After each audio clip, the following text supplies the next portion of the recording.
दोस्तों नमस्कार। मेरा नाम है अमित और हम लोग शुरू कर रहे हैं करंट अफेयर।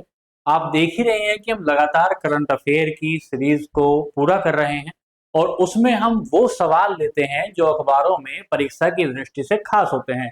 तो आइए पहला सवाल शुरू करते हैं। पहला सवाल है कि अवरोही क्रम में लगाना है, आपको क्या लगाना है। देखिए कि भारत के साथ शीर्ष वस्तु निर्यातक देश को रैंकिंग करिए, यानी कि इनको क्रम में लगाइए। अवरोही क्रम में, अवरोही मतलब घटते क्रम में लगाना है। जब आप शीर्ष वस्तु निर्यात की बात करते हैं तो निर्यात एक्सपोर्ट दो तरीके से हो सकता है। या तो आप सेवा निर्यात करें, सर्विस को एक्सपोर्ट करें, या आप वस्तु का निर्यात करें। वस्तु का निर्यात, सेवा निर्यात की यहाँ बात नहीं हो रही, यहाँ बात हो रही है वस्तु निर्यात की। तो पूछ रहा है कि सबसे ज्यादा आप जो गुड्स का जो ट्रेड करते हैं, जो एक्सपोर्ट करते हैं, वो किस देश के साथ करते हैं। तो ये कह रहा है संयुक्त राज्य अमेरिका, संयुक्त अरब अमीरात, नीदरलैंड और चीन।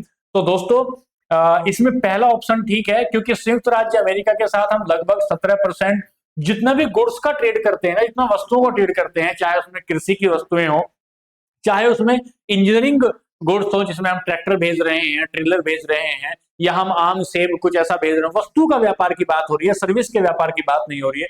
तो 17% हम लोग लगभग अमेरिका से करते हैं, यूएई से लगभग हम 8% व्यापार करते हैं, नीदरलैंड से लगभग हम 5% व्यापार करते हैं और इससे 3% लगभग व्यापार करते हैं। तो वस्तु का जो व्यापार है हमारा, ये सवाल इसलिए आज के समय में प्रासंगिक हो गया है क्योंकि 50% टैरिफ, 25 से बढ़ाकर 50% टैरिफ अमेरिकी सरकार ने भारत पर लगाया। और उस सरकार के लगाने के बाद भारत में ये समस्या आती है। कई सारे विश्लेषकों ने ये बताया कि किस तरह के इसके प्रभाव भारत पर होंगे, रोजगार पर प्रभाव होगा, महंगाई, भारतीय उत्पादों में भारत का जो निर्यात नहीं बढ़ेगा तो उद्योगों पर इसका नेगेटिव प्रभाव पड़ेगा। कुछ ऐसे उद्योग जहां पर महिलाएं काम करती है, अगर सामान नहीं बिकेगा अंतर्राष्ट्रीय व्यापारों में तो महिलाओं पर इसका नेगेटिव प्रभाव पड़ रहा होगा। तो अगर हम वस्तु व्यापार की बात करें दोस्तों, तो संयुक्त राज्य अमेरिका से अगर सवाल ये बन रहा हो कि भारत सबसे ज्यादा जो गुड्स का ट्रेड है वो किस देश के साथ करता है, एक्सपोर्ट किस देश के साथ करता है, तो आप बताएंगे कि वो निश्चित रूप से अमेरिका ही है। और हाल ही में उसने 25% से बढ़ाकर टैरिफ को कर दिया है 50%। इससे पहले उसने ब्राजील पर लगाया था 50% टैक्स। चलिए सवाल नंबर 2018 में अमेरिका ने भारत के स्टील पर 25% टैरिफ और एल्यूमिनियम पर 10% टैरिफ लगाया, क्योंकि भारत ने अमेरिका से कृषि उत्पादों पर टैरिफ लगाया था। बिल्कुल सही बात है। सवाल ये है, अमेरिका चाहता था कि उसके यहाँ बिकने वाला जो अखरोट है और बादाम है वो चला जाए भारत के व्यापारों तक, भारत के व्यापारियों तक या भारत के बाजार में। लेकिन भारत चाहता था कि अपने स्थानीय किसानों को इसका संरक्षण दे। अगर बाहर से इसकी ऐसे सामान आ जाएंगे तो भारत का जो कृषि उत्पाद है वो लोग नहीं खरीदेंगे, कि हो सकता है कि वो सस्ते दामों पर यहाँ बेच दे, तो किसानों का इसका नुकसान होगा। इसलिए भारत ने इन कृषि उत्पादों पर आने से आयात शुल्क को कम नहीं किया। अमेरिका इससे नाराज हुआ और नाराज होने के बाद उसने भारत के टैरिफ लगाया, किस पर, स्टील पर लगाया 25% और एल्यूमिनियम पर लगाया 10%। पिछले 5 वर्षों में भारत की इस्पात खपत में लगभग 60% की वृद्धि हुई। ये बहुत खास बात है दोस्तों। पूरी दुनिया के स्टील के खपत में कमी आ रही है, पूरी दुनिया की स्टील खपत में कमी आ रही है और भारत की इस्पात की खपत में वृद्धि हो रही है। आप देख रहे होंगे कि घरों को बनाने में, इंफ्रा को बनाने में स्टील को किस तरीके से प्रयोग में लाया जा रहा है। तो पूछा जाए कि क्या भारत के स्टील के खपत में घरेलू बाजार में वृद्धि हो रही है, तो हाँ, विश्व के वैश्विक बाजार में या विश्व में देखा जाए तो इस्पात में के खपत में कमी हो रही है, तो ठीक है। तीन ऑप्शन ठीक है। अगला सवाल नंबर 3, हाल ही में निम्नलिखित में से किसे अमेरिकी राज्य ओहियो, अमेरिका का एक राज्य ओहियो के सोलिसिटर जनरल के रूप में नियुक्त किया गया और डोट मतलब बिंदी पहनने के लिए इंटरनेट पर ट्रोल किया गया है। अभी हाल ही में मथुरा श्रीधरन ओहियो की सोलिसिटर जनरल बनी है और क्योंकि उन्होंने बिंदी लगा रखी थी तो लोगों ने उसकी बिंदी को, जो मैम थी उनकी बिंदी को परमाडोट कहा। परमाडोट का मतलब ये था, उन्होंने कहा कि क्या भारत में कोई ऐसे नागरिक नहीं बचे हैं कि यहाँ के सोलिसिटर जनरल बन सके? क्या विदेशियों को या विदेशी मूल के लोगों को ऐसे प्रमुख पदों पर बैठाना ठीक है। स्थानीय लोगों ने विरोध किया। विरोध होने के बाद ये बात चर्चाओं में रही, तो आप कहेंगे इनका नाम मथुरा श्रीधरन है, जिन्हें बिंदी पहनने के लिए ट्रोल किया गया। और ये कौन है? सॉलिसिटर जनरल बनी है ओहियो की। सवाल नंबर 4 लेते हैं। सवाल नंबर 4 कहता है कि हाल ही में किन देशों ने मैरीटाइम इंटरेक्शन 2025 युद्ध अभ्यास किया है? जापान के सागर में चीन और रूस ने, दक्षिण चीन के सागर में चीन और ताइवान ने, और भारत और चीन के बीच हिंद महासागर ने, या अमेरिका और भारत के बीच अटलांटिक महासागर में? नहीं, दक्षिण चीन सागर में नहीं, हिंद महासागर में नहीं, अटलांटिक महासागर में नहीं, जापान सागर में चीन और रूस के बीच हुआ है। ध्यान से समझ लीजिए, रूस से भारत मंगाता है तेल, और रूस से यूक्रेन को लेकर चल रही है अमेरिका की तनातनी। अभी 2-4 दिन पहले अमेरिका ने अपनी कुछ परमाणु पनडुब्बियों को रसिया के जो दक्षिण चीन सागर है, जापान सागर के निचला हिस्सा जो है, वहां पर तैनात कर दिया। उसके रिटेलिएशन में चीन और रूस ने एक संयुक्त परमाणु पनडुब्बी की एक युद्धाभ्यास कर दिया, और उस युद्धाभ्यास को नाम दिया गया मैरीटाइम इंटरेक्शन, जो 2025 में किया गया है। ध्यान देंगे, मैरीटाइम मतलब समुद्र से संबंधित है, चीन और रूस के बीच हो रहा है, और किसके रिटेलिएशन में हो रहा है? वो जापान और माफ कीजिएगा, अमेरिका को प्रतिशोध में हो रहा है। सवाल नंबर 5 लेंगे।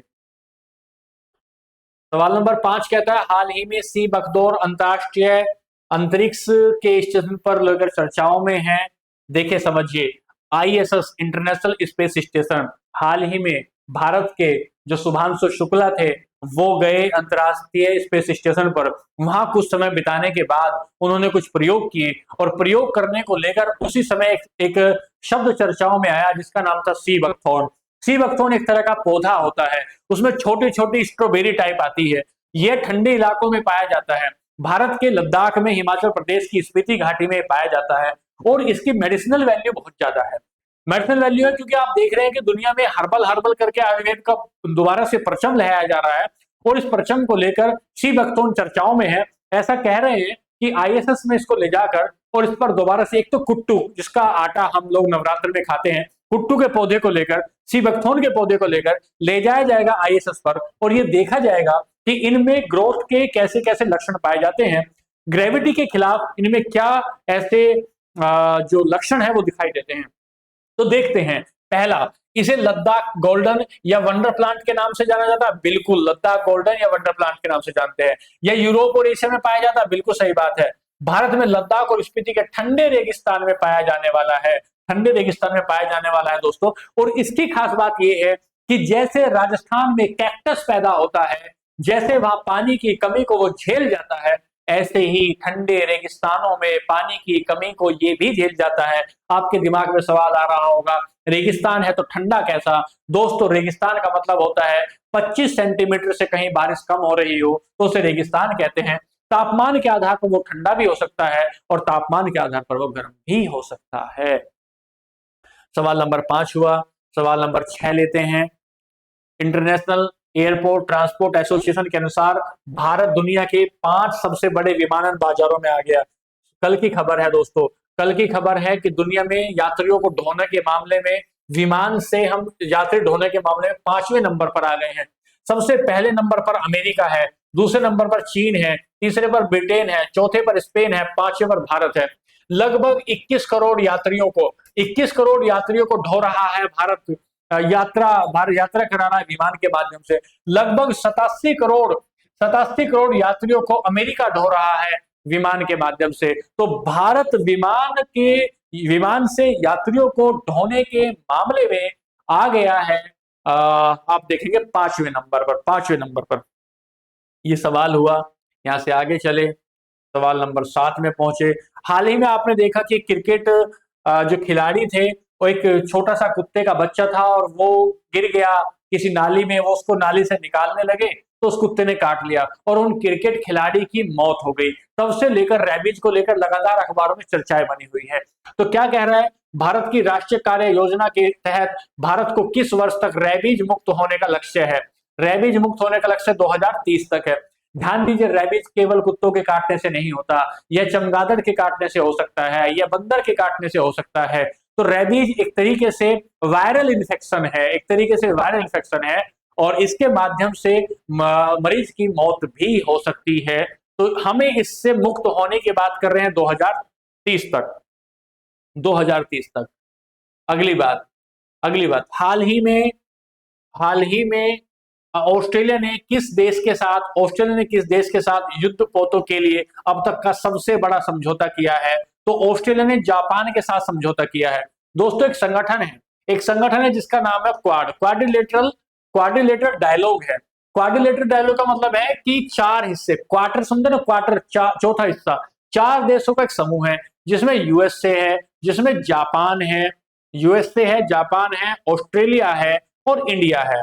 ऑस्ट्रेलिया और इंडिया है, ये चारों देश कोशिश करते हैं कि हम चीन के साथ अपनी बढ़त बनाएं, चीन के साथ चीन को घेरे किसी तरीके से। इनको घेरने के लिए अभी ऑस्ट्रेलिया ने जापान के साथ एक रक्षा समझौता किया है युद्ध पोतों को लेकर, तो अगर पूछा जाए कि हाल ही में किस देश ने जापान के साथ अब तक का सबसे बड़ा रक्षा सौदा किया है, किसके साथ किया है? तो जापान के साथ किया है।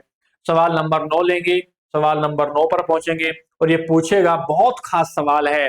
अभी देखिए आप कि हाल ही में भारत और किस देश के बीच राजनयिक संबंधों के 75 वर्ष पूरे हुए हैं? फिलीपींस के साथ पूरे हुए हैं। आसियान एक संगठन है दोस्तों, आसियान एक संगठन है, association of south east Asian nation, association of south east Asian nation का एक संगठन, एक देश है, इसमें 10 देश शामिल हैं और इन 10 देशों में एक देश है जिसका नाम है फिलीपींस, एक देश जिसका नाम फिलीपींस है। ये जो फिलीपींस है, इंडोनेशिया के ऊपरी क्षेत्र में एक द्वीपीय स्थिति है, इसके प्राकृतिक संसाधनों की इसके पास भरमार है और 75 साल हो गए हैं हमारे इनके संबंधों को। तो अभी हम 75वीं वर्षगांठ फिलीपींस के साथ मना रहे हैं। अगर पूछा जाए कि फिलीपींस के साथ हमने कौन सी वर्षगांठ मनाई है, तो आप बताएंगे 75वीं वर्षगांठ मनाई है। सवाल नंबर 4 पर पहुंचेंगे। हाल के WHO,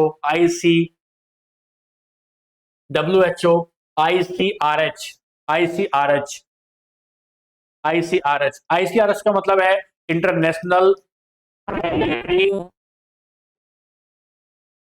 regulatory coordination for RH, herbal medicine. तो हाल ही में WHO का जो ICRH है, इसकी कार्यशाला कहाँ की जा रही है? भारत में की जा रही है। अभी कोरोना के बाद से आप देख रहे हैं कि लगातार हर्बल मेडिसिन पर कितना बल है, लगातार काढ़े को लेकर, और जो औषधियां हैं, औषधि का मतलब है कि जो हर्बल है, जो प्राकृतिक जड़ी बूटियों से बनाई गई है, उस पर लगातार पूरा विश्व बल दे रहा है। और क्योंकि भारत आयुर्वेद का जन्मदाता है, तो WHO ने अपनी जो ये बैठक हो रही है RCH की, इस बैठक को भारत में करने की घोषणा की है। WHO जो वर्ल्ड हेल्थ ऑर्गेनाइजेशन है, इसका मुख्य उद्देश्य है पूरी दुनिया को स्वस्थ रखना, पूरी दुनिया की बीमारियों से बचाना, और लगातार ये ऐसे प्रोग्राम चलाता रहता है ताकि विश्व को बीमारियों से आगे चलाया जा सके, आगे बढ़ाया जा सके। तो यहाँ होते हैं आज के हमारे 10 सवाल। तो ये हुई आज की करंट अफेयर। दोस्तों, हम लगातार न्यूज़पेपर से बातें छांट कर उसके सवाल और आंसर के रूप में अपनी क्लास को लेते हैं। आपको क्लास कैसी लग रही है, उसके लिए कमेंट बॉक्स में लिखें। टारगेट IQ का जो कमेंट बॉक्स है, यदि आप उसमें अपनी कोई बात, कोई भावना लिखते हैं, तो वो हमारे लिए एक प्रेरणा होती है। हम उससे समझते हैं, सीखते हैं, और हमें भी मोटिवेशन मिलता है कि कैसे हम अपने काम को आगे प्रगति पर ले जाएं, उसकी क्वालिटी को बढ़ाएं। तो आज के लिए नमस्कार।